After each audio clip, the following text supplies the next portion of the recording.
मित्रांनो, आज मी तुम्हाला एका वेगळ्या विषयावरती व्हिडिओ दाखवणार आहे आणि त्या प्राण्याचं नाव आहे जिराफ. आणि ती जी बछडी आहे जिराफाची, तिचं नाव आहे पारिजात. आणि ती पारिजातासारखीच सुंदर, निर्मळ आणि आल्हाददायी आणि छान दिसणारी बछडी आहे. त्या पारिजात बछडीला जन्मापासून तिचं संगोपन व संवर्धन करणारे तुषार कुलकर्णी यांना माझा सलाम. चिअर्स अप तुषार कुलकर्णी.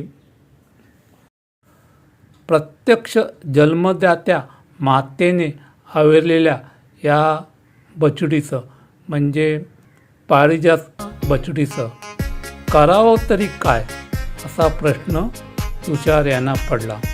मातेच्या दुधाविना ती जगणं केवळ अशक्य होती. विजया म्हणजे पारिजातची आईचं मन बदलेल असा विचार करण्यात काहीच अर्थ नाही याची खात्री तुषार यांना पटली व पारिजात बछडीचं संगोपन आपल्यालाच करायचं आहे याची खात्री तुषार कुलकर्णी यांना झाली. तुषार कुलकर्णी यांनी लगेच काय काय करावं लागणार याची सूची तयार केली. सर्वप्रथम पारिजात बछड्याला कोलेस्ट्रम पिऊ घालणे आवश्यक होते. कोलेस्ट्रम म्हणजे नवजात बालकांच्या प्रतिकारशक्तीसाठी आवश्यक प्रतिपिंड म्हणजे अँटीबॉडी असलेले मातेचे प्रसूतीनंतरचे पहिले चिकाचं दूध. जिराफांच्या बछड्यांना आहार देण्यासाठी गाईचं चिकाचं दूध आणि साधं दूध हेच प्राधान्याने वापरलं जातं. पारिजात बछड्यासाठी आवश्यक चिकाचं दूध तयार करण्याची योग्य पद्धत तुषार यांनी आपल्या टीमला दाखवून दिली. यामध्ये दूध अगदी योग्य प्रमाणात गरम करणे जेणेकरून त्याचं दही होऊ नये आणि ते पारिजात बछड्यासाठी अगदी सुरक्षित आणि सहज पचण्यायोग्य होईल हे देखील त्यांनी पाहिलं.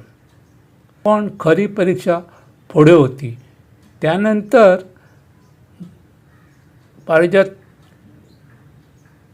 बछड्याची एक गोष्ट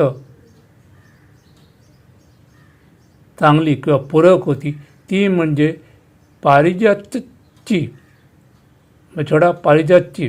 शारीरिक स्थिती अगदी चांगली होती. प्राथमिक आरोग्य मूल्यांकनात तिचं वजन 57 किलोग्राम होतं आणि तिची उंची 5 फूट 6 होती. तिला मातेची उणीव भासू न देणे आणि मातेच्या हाती मूल जसं सुरक्षित असतं तेवढी सुरक्षा तिला देणं हे तुषार कुलकर्णी यांचं एक मोठं आव्हानच होतं. त्यामुळे तुषार यांनी पारिजात या बछड्याची काळजी घेण्यासाठी एक अत्यंत दक्ष, सुयोग्य अशी योजना त्वरित अंमलात आणली. दूध पाजण्यासाठी घेतलेल्या बाटल्या निर्जंतुक केल्या. गाईचं ताजं चिकाचं दूध तयार करून पारिजातला दिलं जात होतं. दर 3 तासांनी तिला दूध देण्याचं त्यांनी ठरवलं. संसर्ग टाळण्यासाठी संपूर्ण स्वच्छता राखली गेली आणि तिच्या दुधात प्रोबायोटिक्स, कॅल्शियम आणि मल्टीव्हिटॅमिन याचा आवश्यक वापर केला गेला. जिराफाच्या बछड्यांना असं माणसाने संगोपन करणे अतिशय अवघड असतं आणि ते त्यांना केव्हा केव्हा आवडतही नाही. पारिजात बछडा त्याला अपवाद नव्हती. जिराफ हे गुंतागुंतीचे शरीररचना असलेले, आकाराने मोठे असा हा प्राणी आहे.